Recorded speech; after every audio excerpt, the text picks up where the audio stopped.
Fala pessoal, partindo aqui para a nossa segunda parte da aula de fisiologia cardíaca, vamos falar agora das fórmulas do ciclo cardíaco e da regulação do bombeamento.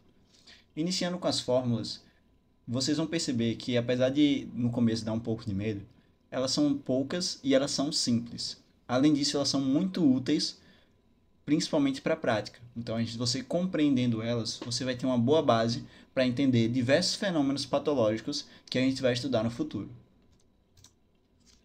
A primeira fórmula do ciclo cardíaco é a fórmula do volume sistólico. O que é volume sistólico?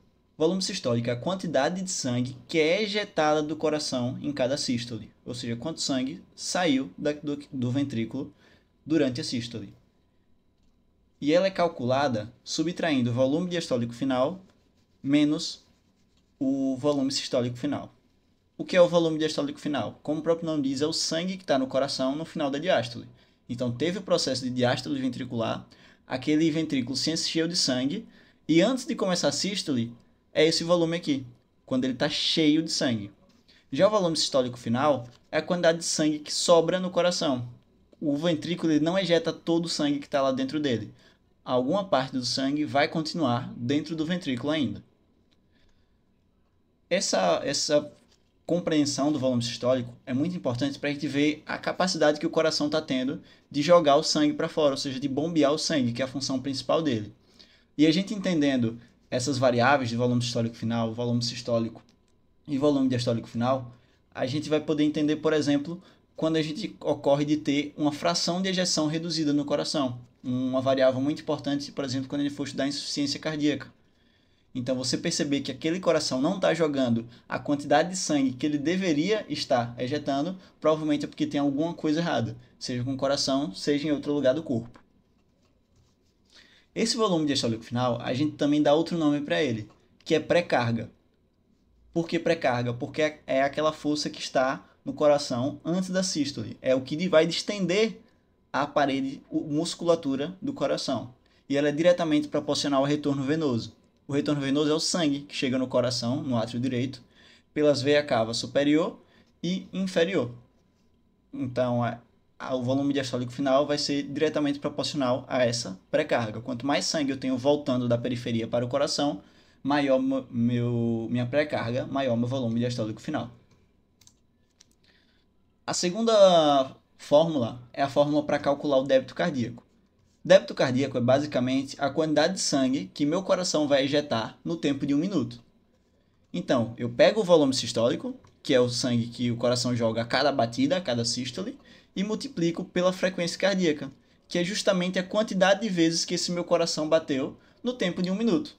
Então, eu multiplico a quantidade de sangue pela quantidade de vezes que ele bateu. E aí eu vou ter quanto de sangue ele jogou nesse tempo de 1 minuto. É importante a gente lembrar que a gente possui algumas variáveis para o volume sistólico, para esse sangue que o coração joga, que são a contratibilidade, ou seja, a força que o coração tem de contrair e de jogar esse sangue. Isso está diretamente relacionado ao que a gente chama de inotropismo, que é a força de contração do coração. E também, outra variável é a pós-carga. A gente tem a pré-carga, que é o volume diastólico final, e a pós-carga é a resistência vascular periférica. O que é isso? É a resistência que os vasos, seja da periferia do corpo, seja, por exemplo, no ventrículo direito, os vasos pulmonares, eles fazem a essa saída do sangue. Então, o coração está tentando jogar o sangue para fora, mas essa resistência dificulta com que o coração jogue o sangue para fora. É isso que vai causar, por exemplo, que pode causar, por exemplo, a hipertensão. Então, eu tenho tanto a força do coração em jogar esse sangue para fora, quanto a resistência que eu vou ter nos vasos a esse sangue que está sendo ejetado.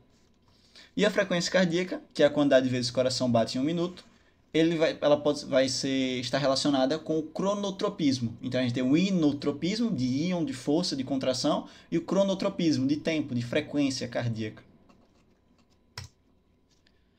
Outro ponto importante para a gente tratar nessa aula é da regulação do bombeamento. Então a gente já entendeu quais são essas variáveis e entendeu alguns pontos do porquê elas são importantes. E agora a gente vai entender como é que o nosso coração e nosso corpo conseguem regular essa força, regular esse bombeamento de sangue. O primeiro mecanismo que o nosso corpo utiliza para regular o bombeamento de sangue é o mecanismo de Frank-Starling, que eu coloquei aqui a foto de um estilingue para a gente conseguir comparar o estilingue com o coração. Vamos lá. No estilingue aqui a gente tem um elástico. Quanto mais eu estico esse elástico, mais força eu vou ter no estilingue quando eu soltar. Então, quando maior a distensão, maior a força de liberar. Então, quando a gente coloca isso para o coração? No coração, quanto mais eu distendo o coração, mais força ele consegue fazer para jogar o sangue para fora. Então, quando eu aumento o volume diastólico final, que é aquele sangue que está no coração no final da diástole, ou seja, quando eu aumentei o retorno venoso, eu aumento a distensão das fibras, porque tem mais sangue, e a força de contração do coração aumenta também, porque eu tenho essas fibras cardíacas mais distendidas e elas vão ter mais força para jogar o sangue para fora. Portanto, quanto mais sangue entra, mais sangue sai do coração. Isso é importante para a gente conseguir manter o débito. Ou seja, eu aumento o retorno, eu tenho que ter mais força para jogar esse sangue para fora. O sangue não vai ficar lá preso no coração. Quanto mais sangue chega, mais sangue sai. E esse é um mecanismo muito importante em situações fisiológicas. Algumas situações patológicas isso pode estar alterado, mas para manter esse fluxo em situações fisiológicas, ele é muito importante. Outra forma da gente alterar o bombeamento, né, da gente manter o bombeamento, é a inervação autônoma. Então a gente vai ter isso do sistema nervoso simpático e do sistema nervoso parasimpático. O sistema nervoso simpático, através dos receptores adrenérgicos, ele vai ter algumas funções, como por exemplo, ele vai aumentar a frequência cardíaca, ou seja, aumentar o cronotropismo, ele vai aumentar a força de contração do coração, aumentar o inotropismo e vai aumentar, consequentemente, o débito cardíaco. Já o estímulo parasimpático, através dos receptores colinérgicos, vai reduzir a frequência cardíaca, vai reduzir o cronotropismo e, consequentemente, vai reduzir o débito cardíaco. Note que o estímulo parasimpático ele não tem uma ação tão importante sobre a força de contração, ele não tem uma ação tão importante sobre o inotropismo.